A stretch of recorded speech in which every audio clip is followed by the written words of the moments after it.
Pronoms. En i o. Segona part. Avui veurem el pronom en. Adopta 4 posicions. En, n apòstrof, apòstrof n, guionet n. Substitueix 3 coses. Complements directes, tinc un llapis, en tinc un, complements circumstancials del lloc, isc de la biblioteca, menisc perquè fa molta calor. O complements de règim verbal. Es recorda molt de tu. Se'n recorda molt. La diferència entre tinc el llapis i tinc un llapis és que quan tenim article determinat se substitueix pels mateixos articles determinats. El la, els, les. Quan l'article no és determinat, o sigui que és una cosa indeterminada, el directe el substituïm per en.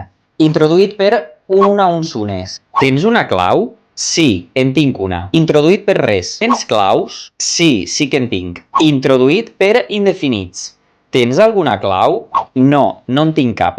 Tens fam? No, no en tinc gens. O també numerals. Tens 4 claus? No, en tinc 5. El pronom en sempre substitueix alguna cosa que va introduïda per de. En tinc 4 de germans. Me'n vaig de casa. No me n'oblidaré del que m'has dit. Teniu dubtes o no en teniu? No vos n'aneu sense preguntar-me'n, que me'n recordaré. Au, cacau.